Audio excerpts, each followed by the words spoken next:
Assalamualaikum warahmatullahi wabarakatuh. Perkenalkan, nama saya Ramanda Rahmayunita, NIM 06391014. Pada kesempatan kali ini, saya akan menjelaskan tentang work sampling. Pertama-tama, apa itu work sampling? Work sampling adalah metode menganalisis pekerjaan dengan melakukan observasi dalam jumlah besar pada waktu-waktu acak. Work sampling sendiri memiliki tujuan studi, yaitu menentukan kelonggaran, menetapkan waktu baku, dan menentukan utilitas mesin dan operator. Work sampling sendiri juga memiliki objek pengamatan, yaitu manusia terhadap kegiatan yang akan diamati. Selanjutnya, pada kesempatan kali ini, studi work sampling yang saya akan lakukan ini melakukan objek pengamatan, yaitu self-observation pada pembelajaran jarak jauh.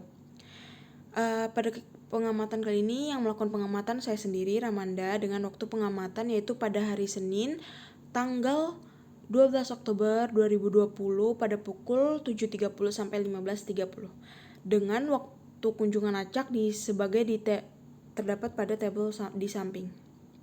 Selanjutnya, untuk melakukan studi work sampling ini dibutuhkan aktivitas yang akan diamati. Di sini saya saya mengikuti kelas penilaian operasional 1, saya sempat mengecek smartphone saya saat kelas, yang selanjutnya ada mengikuti kelas teori kontrol dan pengantar otomasi, lalu ada isoma, lalu saya juga sambil menunggu kelas berikutnya saya menggunakan smartphone lagi, dan yang terakhir itu adalah mengikuti kelas pemrograman komputer. Di sini saya telah membaginya menjadi dua kegiatan, yaitu kegiatan yang produktif dan non produktif, di mana kegiatan produktif ini bersangkut paut dengan perkuliahan jarak jauh, sedangkan yang non produktif ini tidak bersangkut paut dengan kuliah jarak jauh. Pada kegiatan produktif ini yaitu saya melakukan mendengarkan materi dari dosen, mencatat materi yang diberikan dosen, dan mengerjakan tugas yang diberikan dosen. Sedangkan pada kegiatan non produktif saya melakukan makan dan minum, beribadah, serta bermain ponsel.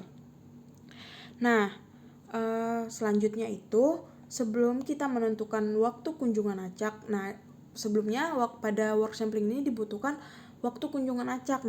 Tapi kita belum bisa menemukan waktu kunjungan acak karena kita belum mendapatkan nilai P-nya, oleh karena kita harus mencarinya dulu. P itu adalah presentasi aktivitas yang diamati. Dan aktivitas yang saya amati pada kali ini adalah kegiatan pembelajaran jarak jauh yang produktif. Dengan sebelumnya saya sudah melakukan studi pendahuluan sebanyak 25 kali, dan ditetapkan bahwa tingkat kelitian dan tingkat keyakinannya adalah 10% dan 90%. Jadi diketahui bahwa S sama dengan 10% atau sama dengan 0,1, K-nya 1,645 didapatkan dari tabel Z alpha per Z, yaitu 1,645, dan N adalah studi pendahuluan, yaitu sebanyak 25 kali, dan didapatkan P 0,91.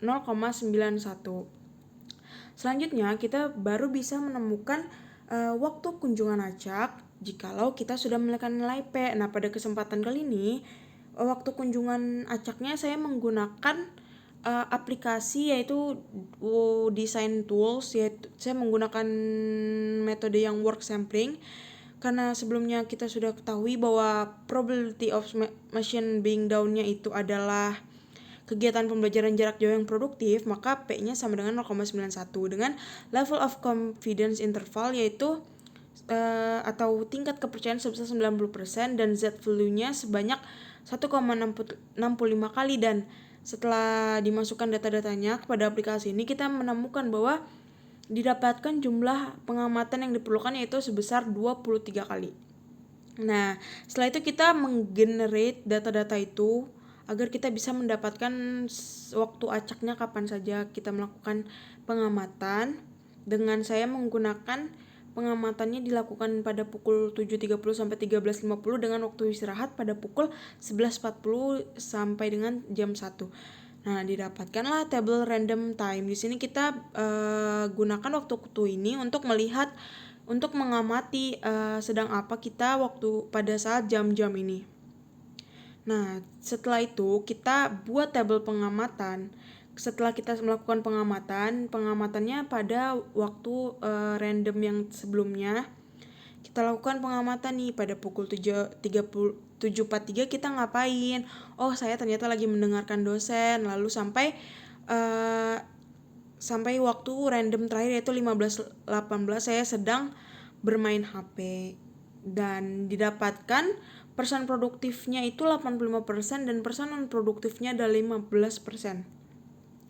Nah, selanjutnya setelah kita membuat lembar produktivitas, kita melakukan perhitungan waktu standar dengan output yang didapatkan dari pengamatan adalah terbuatnya 3 catatan dan 2 tugas nih. Di bawah ini adalah proporsi dari persenan produktif dan non produktif. Di sini dapat dilihat bahwa ternyata pada pembelajaran jarak jauh ini saya melakukan kegiatan produktifnya sebanyak 85% dan non produktifnya ada 15%.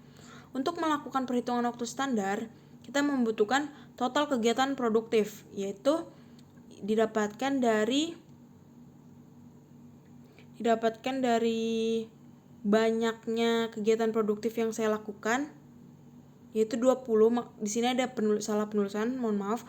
Dimaksud di sini adalah 20 kegiatan produktif yang saya lakukan dengan persentase 85%. Lalu waktu kegiatan produktif ini jumlahnya adalah 6,8 jam dengan waktu siklus 1,36 jam. Lalu didapatkan tabel seperti ini. Information dengan total time expended by operatornya itu 81,6 menit. Number of parts produced ini adalah outputnya itu sebanyak 5 pieces yang terbuat. Working time in persennya itu adalah persenan produktivitas yang saya lakukan adalah 85%.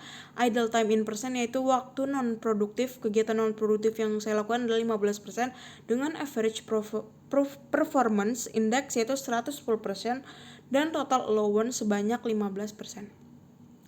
Lalu dilakukanlah perhitungan waktu standar dengan rumus total times in minute dikali working time in percent dikali performance index percent dibagi total number of pieces produced ditambah allowance. Didapatkan waktu 16,43 menit per piece.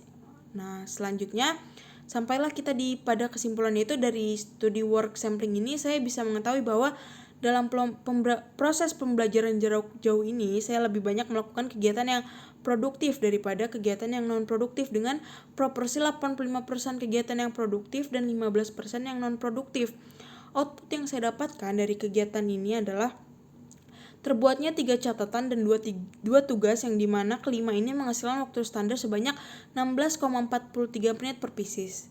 Dan juga dapat disimpulkan bahwa work sampling ini sangat berguna dan dapat dimanfaatkan untuk mengevaluasi sebuah kegiatan dengan metode menganalisis pekerjaan dengan melakukan observasi dalam jumlah besar menggunakan waktu acak. Sekian dari saya, kurang lebihnya mohon maaf. Wassalamualaikum warahmatullahi wabarakatuh.